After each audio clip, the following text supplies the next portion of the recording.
여러분, 공상과학 영화에서나 보던 이야기 있죠? 사람의 뇌세포로 컴퓨터를 만든다? 이게 더 이상 상상이 아니라 현실이 되고 있습니다. 바로 바이오 컴퓨터라는 건데요. 오늘 이 기술이 과연 인류에게 엄청난 혁명이 될지 아니면 우리가 열지 말아야 할 판도라의 상자가 될지 한번 깊숙이 파헤쳐 보겠습니다. 모든 이야기는 바로 이 질문 하나에서 시작됩니다. 한번 상상해 보세요. 전원 버튼을 누르는 대신에 영양분이 담긴 배양액을 갈아줘야 하는 컴퓨터. 차가운 팬이 아니라 따뜻한 온도를 맞춰줘야 하는 컴퓨터. 뭐랄까, 생명하고 기계의 경계가 완전히 흐릿해지는 거죠. 바로 이 지점에서 우리는 완전히 새로운 질문들과 마주하게 됩니다. 이 혁명의 진짜 심장부에는요, 바로 이 뇌 오가노이드라는 게 있습니다. 이걸 아주 쉽게 말하면 실험실에서 키운 미니 뇌라고 할 수 있어요. 이게 진짜 대단한 게 그냥 세포를 평평하게 키우는 거랑은 차원이 다릅니다. 실제 우리 뇌처럼 3차원 구조를 가지고 있어서 놀라울 정도로 복잡한 신경활동을 보여주거든요. 좋습니다. 그럼 이 기술이 도대체 우리한테 뭘 약속하는지 그 엄청난 가능성을 한번 들여다볼까요? 왜 전 세계 과학자들이 이렇게까지 열광하는 걸까요? 다른 설명 필요 없이 이 숫자 하나가 모든 걸 말해줍니다. 100만 분의 1. 이게 무슨 뜻이냐면요. 지금 우리가 쓰는 슈퍼컴퓨터가 사용하는 전력의 딱 100만 분의 1만 가지고도 똑같은 성능을 낼 수 있다는 겁니다. 정말 상상하기조차 힘든 효율이죠. 아니 근데 이게 왜 그렇게 중요할까요? 지금 우리가 쓰는 AI 기술, 이게 사실 엄청난 에너지를 잡아먹는 공장이라 마찬가지거든요. 데이터 센터가 쓰는 전기가 정말 기하급수적으로 늘어나고 있어요. 바이오 컴퓨터는 바로 이 거대한 에너지 문제를 해결할 가장 강력한, 어쩌면 유일한 열쇠일지도 모릅니다. 그리고 이게 그냥 이론이나 상상 속의 이야기가 아니라는 거죠. 여기 좀 보세요. 벌써 이렇게 놀라운 초기 성공 사례들이 나오고 있습니다. 뇌 오가노이드가 스스로 퐁이라는 고전 아케이드 게임을 배우기도 하고요. 로봇 센서를 연결해서 점자를 읽어내기도 했어요. 심지어 기름이 유출됐을 때 어떻게 퍼져나갈지 같은 복잡한 현실 문제를 예측하는 테스트까지 하고 있습니다. 하지만 이 눈부신 잠재력의 그림자 속에는요, 그만큼이나 무겁고 어두운 질문들이 숨어 있습니다. 우리가 과연 열어서는 안 될 판도라의 상자를 지금 막 열려고 하는 건 아닐까요? 바로 이겁니다. 이 문장의 핵심을 찌르죠. 그러니까 인간의 가장 본질적인 부분이라고 할 수 있는 뇌세포를 그냥 기계 부품처럼 써도 괜찮으냐는 거예요. 이건 단순히 기술 문제를 넘어서는 정말 근본적인 철학적 질문을 우리에게 던지는 겁니다. 자, 이 표를 보시면 그 딜레마가 한눈에 들어옵니다.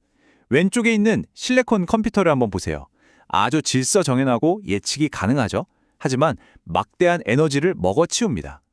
반면에 오른쪽 바이오 컴퓨터는 어때요? 에너지 효율은 말도 안 되게 좋지만 저 복잡하게 얽힌 선들처럼 살아있는 시스템이다 보니까 본질적으로 불안정하고 예측하기가 정말 어렵습니다. 그래서 결국 이런 걱정들이 나올 수밖에 없는 겁니다. 과연 어디까지를 도구로 보고 어디부터를 생명으로 봐야 할까요? 이 불안정한 시스템을 우리가 과연 믿고 쓸 수 있을까요? 그리고 가장 근본적이면서도 섬뜩한 두려움이죠. 우리가 만드는 게 과연 단순한 컴퓨터일까? 혹시라도 의식을 가진 존재가 태어나는 건 아닐까 하는 점입니다. 이런 두려움은 당연히 엄청난 사회적 반발로 이어질 수 있습니다. 자, 그럼 이쯤에서 이거 위험하니까 그냥 멈춰야 하나? 이런 생각이 들 수도 있겠죠. 하지만 전문가들은 그게 아니라고 말합니다. 문제를 외면할 게 아니라 처음부터 책임감 있는 길을 똑똑하게 설계해야 한다고 주장하죠. 그래서 아주 영리한 3단계 전략을 제안합니다. 첫째, 마치 아이들이 안전한 모래밭에서 놀게 하듯 신약 개발 같은 특정 문제를 푸는 샌드박스 안에서만 작동하게 만드는 겁니다. 둘째, 이 오가노이드가 너무 복잡해져서 혹시라도 의식의 문턱을 넘지 못하도록 기술적인 상한선, 일종의 안전장치를 거는 거죠. 마지막으로 사고가 터진 다음에 규칙을 만드는 게 아니라 연구를 시작하는 첫 단계부터 윤리적인 규칙들을 아예 설계에 포함시키는 겁니다. 선제적 윤리 설계라는 말이 그냥 멋있게 들리라고 하는 소리가 아니에요. 여기 보시는 것처럼 아주 구체적입니다. 세포를 어디서 어떻게 얻었는지 전부 투명하게 공개하고요. 기증자에게도 아주 명확하게 설명하고 동의를 받아야 합니다. 또 혹시 모를 위험에 대비해서 시스템을 바로 멈출 수 있는 킬 스위치, 그러니까 비상정지 버튼 같은 걸 설계해 넣고요. 모든 과정을 기록해서 외부 기관이 감시할 수 있게 하는 것까지 전부 포함됩니다. 여기서 정말 흥미로운 아이디어가 나옵니다.